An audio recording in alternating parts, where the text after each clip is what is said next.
அன்பினர்களே, நாம் ஏற்கனவே ஒரு காணொலியில் தந்திருக்கிறோம். 2 தினங்களுக்கு முன்பாக நானா நீயா, அதாவது அமெரிக்க அதிபர் ரம் ஜியை கொல்வதா அல்லது ஈரானிய சுப்ரீம் லீடர் அலி கமேனியை ஜியை கொல்வதா என்று 2 ஜிகளுக்கும் இடையான ஒரு போராட்டம் நடைபெற்று வருகிறது சொல்லியிருந்தோம் இல்லையா?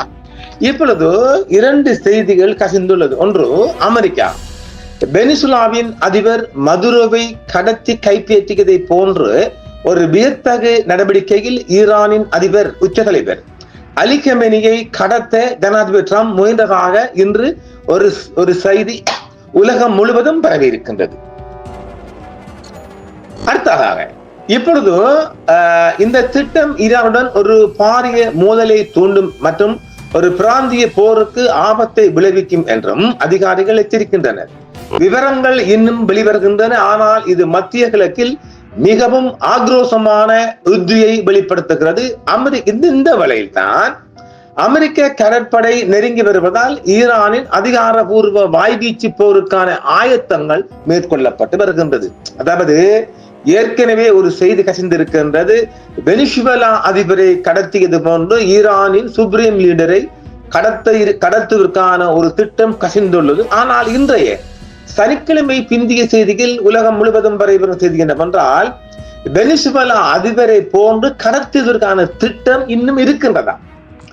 ஏற்கனவே திட்டமிட்டாங்களாம், அது முடியலாம் என்று சொன்னாலும் இப்பொழுது அந்த திட்டத்தை நிறைவேற்ற போவதாகவே இரகசிய தகவல்கள் தற்பொழுது உலக பரப்பில் வெளிவந்த வண்ணம் இருக்கின்றது.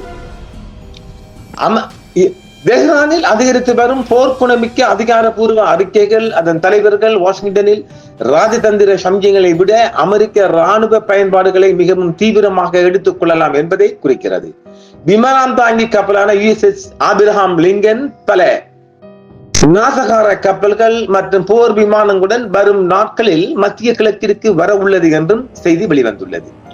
ஈரானை நோக்கி ஒரு பெரிய படை எங்களிடம் உள்ளது என்றும் அமெரிக்க ஜனாதிபதி டொனால்ட் ட்ரம்ப் நெய்னா கூறுகிறார். எதுவும் நடப்பதை நான் பார்க்கவில்லை என்றாலும், ஆனால் நாங்கள் பார்ப்போம். நாங்கள் அவற்றை மிகவும் உன்னிப்பாக கண்காணித்து வருகிறோம். எங்களிடம் ஒரு ஆர்மடா உள்ளது என்றும் அந்த திசையில் ஒரு பெரிய கடற்படை எங்களிடம் உள்ளது என்றும் ஒருவேளை நாங்கள் அதை பயன்படுத்த வேண்டியதில்லை என்றும் மாறி மாறி அண்டர்பல்டி அடிக்குது இந்த ரம் நெய்னா. ஆயிரக்கணக்கானோர் கொல்லப்பட்ட போராட்டங்கள் மீதான ஈரானிய வன்முறை ஒடுக்குமுறையை தொடர்ந்து பேச்சுவார்த்தைகள் குறித்து ட்ரம்ப் பகிரங்கமாக பேசிய போதும் தாக்குதல் குழு ஆசிய பசிபிக் பிராந்தியத்தில் இருந்து புறப்பட்டு வருகிறது. ஈரானின் இராணுவ ஸ்தாபனத்தின் பல பகுதிகளில் துணை குறிப்பிடத்தக்க வகையில் எதிர்க்கும் தன்மையுடனும் சில சமயங்களில் நம்பிக்கையுடனும் தெஹ்ரானில் சில போரை அரசியல் ரீதியாக பயனுள்ளதாக கருதுகிறா என்பது பற்றிய கேள்விகளை தூண்டுகிறது. இது போராட்டக்காரர்களின் வெகுஜன கொலையை மறைக்கக்கூடிய ஒரு முக்கியமான நிகழ்வாகவும் உலக பரப்பில் சொல்லப்படுகின்றது. இஸ்ரேலுடன் ஒரு துரஷ்டவசமான போருக்கு நாங்கள் தயாராகி வருகிறோம் என்று யாரிடமும் இல்லாத ஆயுதங்கள் எங்களிடம் உள்ளன என்று இஸ்லாமிய புரட்சிகர காவல் படையின் முன்னாள் தளபதியும் உச்ச தலைவர் அலி கமேனியின் மூத்த ஆலோசகருமான எஹியா ரஹீம் சஃபாவி கூறியிருக்கிறார். இது அதாவது இந்த செய்தி டபுள் என்று கொடுப்போம். இஸ்ரேலுடன் நல்லா மீண்டும் பார்ப்போம். இஸ்ரேலுடன் ஒரு துரஷ்டவசமான போருக்கு நாங்கள் தயாராகி வருகிறோம். வேறு யாரிடமும் இல்லாத என்ன சொல்றாங்க, உலகத்தில் யாரிடம் என்றால் அமெரிக்கா, இஸ்ரேல் தருவார். யார் இருக்க போது பிரிட்டிஷ் எடுத்துக்கொள்வோமா, ஜெர்மனி சேர்ப்போமா? ஆக இந்த 4 நாடுகளும் இல்லாத ஆயுதங்கள் எங்கிட்ட இருக்குது என்று IRGCயின் முன்னாள் காவல் தளபதியும் தற்போதைய உச்ச தலைவர் அலி கமேனியின் சீனியர் அட்வைசர் ஒருவர் சொல்லி இருக்கின்றார். இதுதான் இப்பொழுது பெரும் பேசுபொருளாக மாறி வருகின்றது. அடுத்த போர் இந்த மோதலை நிரந்தரமாக முடிவுக்கு கொண்டு வரும் என்று சொல்றாங்க. அப்ப நல்லா இருக்கே. அதாவது நீங்க எப்பவுமே பெரிய நாட்டமை அடித்து சொல்றீங்கல்ல, நாட்டமை தீர்ப்பு சரியான தீர்ப்பு. இந்த போர் அதான் ஈரான் சொல்லுது. இந்த 2024 பெஸ்ட் என்ட்ரியிலேயே இந்த போர் ஒன்று நிகழுமானால் ஈரான் அடிக்க போற அடி உங்களால எழும்ப முடியாதுன்னு சொல்லாமல் சொல்றார் எஹியா ரஹீம் சஃபாவி. அது சாத்தி, அதை நாங்க ஏற்க சொல்லிக்கிறோம் இல்லையே. அமெரிக்காவில் கொண்டு கொட்டக்கூடிய அளவுக்கு ஈரான் பலமை புரிஞ்சிட்டுங்க. அதைத்தான் நம்ம 10,000 கிலோமீட்டர் சொல்லிக்கங்க. அது மிக முக்கியம். மற்றொரு மூத்த தளபதி அலி அப்துல்லாஹி ஈரானின் பிரதேசம் அல்லது நலன்கள் மீதான எந்த ஒரு தாக்குதலும் அமெரிக்க நலன்கள், தளங்கள் மற்றும் செல்வாக்கு மையங்களை சட்டபூர்வமான மற்றும் அணுகக்கூடிய இலக்குகளாக மாற்றும் என்றும் அடுத்த செகண்ட் எச்சரிக்கை ஒன்று ஈரான் தரப்பிலிருந்து வருவது. இன்னும் ஒரு எச்சரிக்கை பாப்பா. புரட்சிகர காவல் படை தளபதி முகமது பாக்பூர் அதை முடித்தார். ஈரான் எந்த ஒரு சாத்தியத்திற்கும் தயாராக உள்ளது அவர் என்று கூறுறாங்க. அது அடுத்த கட்டம். இன்னும் இருக்குது. முழுமையான போர் உட்பட தெஹ்ரானில் இருந்து ராஜதந்திர செய்தி மிகவும் கட்டுப்படுத்தப்பட்டுள்ளது, ஆனால் குறைவான குற்றச்சாட்டுகள் இல்லை. அடுத்த வெளியுறவு அமைச்சர் அப்பாஸ் அரக்ஷி மீண்டும் அமெரிக்கா ஈரானுக்குள் அமைதியின்மையை தூண்டுவதாக குற்றம் சாட்டுகிறார். உலக பரப்பு முழுவதும் ஒரு முழுமையான மோதல் இஸ்ரேல் அல்லது அதன் நட்பு நாடுகள் எதிர்பார்ப்பதை விட குழப்பமான, மூர்க்கமான மற்றும் மிக நீண்டதாக இருக்கும் என்றும் அவர் சொல்லுகின்றார். வந்துட்டானே, நீங்க எங்களை கை வச்சுங்கண்டா நாங்க 360 பாகையில சுத்தி அடிப்போம். அப்படித்தான் அந்த ஆள் மிரட்டுது. மிரட்டல் பலமா தான் இருக்குது. தாக்கு பிடிப்பாங்களா அண்ணன் தம்பி பார்க்கலாம். வார தொடக்கத்தில் ரம் கூறிய கருத்துக்களுடன் அரக்சியின் துணை முரண்பட்டது. ஈரான் நூற்றுக்கணக்கான கைதிகளை தூக்கிலிடும் திட்டத்தை நிறுத்தியதாக கூறப்பட்டதை அடுத்து ஒரு தாக்குதலில் இருந்து பின்வாங்கியதாக கூறினார். ஈரான் பேச விரும்புகிறது, நாங்கள் பேசுவோம் என்று அமெரிக்க அதிபர் சுவிட்சர்லாந்தின் டாவோஸில் நடந்த உலக பொருளாதார மன்றத்தில் கூறினார். இப்ப நாம் அன்று செய்தி கொடுத்திருந்தோம் இல்ல, என்னமோ அது சாதாரணமா பிளைட்டுகள் திடீர்னு ரிப்பேர் ஆகுற உலகத்துல உள்ள வளமை. அந்த ரம் நெய்னா போன பிளைட் ஒன்று ரிப்பேர் ஆகின்றதுக்கு இந்த தமிழ ஊடக இந்த யூடியூபர்கள் எடுத்துட்டாங்க. நீங்க எடுத்துக்கிற புருடாக்கு ஒரு அளவு போனுண்டா ஈரான் பிளைட் அடிக்க போதான். எப்படிடா ஈரான் அந்த அங்க இல்ல அடிக்கும்? ஒரு புறப்பட்டு 1 மணி நேரத்தில் ஆப்போசிட் ரிட்டர்ன் பண்ணி நாட்டுக்குள்ள வந்து இன்னொரு பிளைட்ல ரம் நெய்னா போறார். இதுதான் நடந்த, நாங்க தந்திக்கிறோம். அதுக்கு மூக்கு வச்சு, காது வச்சு, கண் வச்சு, கால் வச்சு நடக்க விட்டானுங்க இந்த பன்னாட பரதேசிகள். அதெல்லாம் அவங்க ஒன்றும் இல்லைங்க. இவனுங்களும் எடுத்து விடுறாங்க. அதெல்லாம் பொய்டா மக்கள், அதெல்லாம் பச்சை பொய். சில மணி நேரங்களுக்கு பிறகு ஏர்பேஸ் ஒன்றில் வருகிறது. ட்ரம்ப் ராணுவ நடவடிக்கை ஒரு வியப்பாகவே உள்ளது என்றும் செய்தியாளருக்கு நினைவூட்டினார்.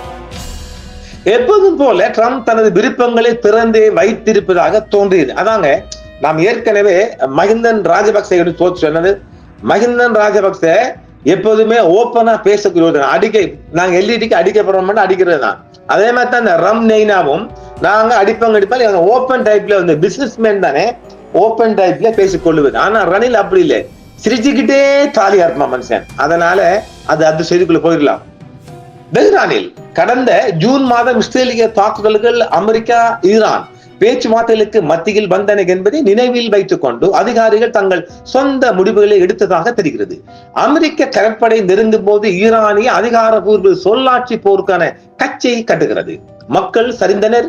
ஈரான் போராட்டக்காரர்கள் மீது அதாவது ஒரு கெமிக்கல் தெளிக்கப்பட்டதாக ஒரு பிந்திய சாட்சிகள் ஒன்று சொல்லுது. அதாவது நாம ஏற்கனவே சொல்லியிருந்தோம், ஈரான் IRG ஒரு மூர்க்கத்தனமான படைக்கு பெருசு உத்தரவிடுது.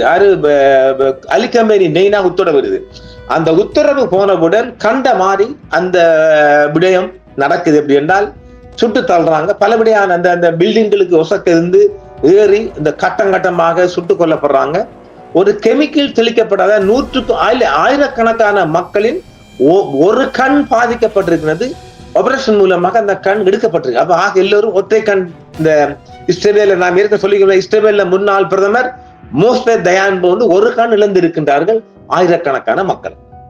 இதேவேளை ஒரே இரவில் 800 கண் ஆபரேஷன் நடைபெற்று 800 கண்களும் அவங்களுக்கு கண் சிகிச்சை மூலம் கண் அகற்றப்பட்டிருக்கின்றது. அந்த கண் செயல் இருந்துட்டு அது ஒரு நாங்க ஏற்க சொன்ன என்னமோ தொலைச்சு போட்டான்.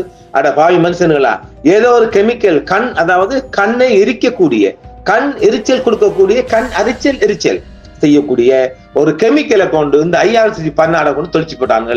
அதுல மக்கள் கொத்தாக விழுந்திருக்கிறாங்க. தெஹ்ரான் தெரு ஆர்ப்பாட்டங்களை அடக்கியது, ஆனால் பொருளாதார சிக்கல்கள் நீடிக்கின்றன. தெஹ்ரான் ஒரு வெற்றிகரமான ஆர்ப்பாட்டங்களை அடக்கி இருக்கிறாங்க. ஈரான் பொருளாதாரத்தை சரி செய்யல. ஆனாலும் ரஷ்யா தன் செல்வாக்கை பாதுகாக்க அதாவது தன்னை தக்க வைத்துக் கொள்ளும் சொல்லுது. அதாவது ரஷ்யா ஈரான் தோஸ்து நாடுகள் தானே. தோஸ்து அச்சாகே என்று சொல்லுவது போன்று ஈரான் பக்கமாக ரஷ்யா இருக்கின்றது ஒரு புறம். ஆனால் ஈரான் சொன்ன ஒரே வார்த்தை, நாங்க எவனையுமே நம்பி நிக்கலங்க, எங்க சொந்த காலா நிக்க போறோம் என்று சொல்லு. அவங்கள்ட்ட சில அதாவது சில தொழில்நுட்ப விடயங்கள் எடுத்திருக்கலாம். ஈரான் தன்னுடைய செஜால் ஏவுகணை மூலம் தான் இஸ்ராயல ஒரு வள்ளி பண்ண போரானுகள் தாடிபாலாக்கள் பார்க்கலாம். இதுவும் இன்றைய உலகத்தில் ஒரு பேசப்படுகின்ற செய்தியை காய் வந்திருக்கின்றோம். இன்னும் ஏராளமான செய்திகள் தேங்கி கிடக்கின்றது. நாம் ஒரே தினத்தில் 5 செய்திகளையும் இந்த ஈரான் செய்திகளை வழங்கக்கூடிய அளவுக்கு எமது டோர் ஓபன் இருக்குன்னு பார்க்கலாம். மற்றொரு காணொளியில் சந்திப்போம் நேர்களே. என்றும் உங்களுடன் சன்ரைஸ் இந்தியா டிவி சப்ஸ்கிரைப் பண்ணுங்கள், பெல் பட்டனையும் கிளிக் செய்யுங்கள். உங்கள் ஆதரவே எங்கள் சேவை. ஆதரவு தாருங்கள், அரவணைப்போம். மறக்காம சர்ப்ரைஸ் பண்ணுங்க. தேங்க்யூ.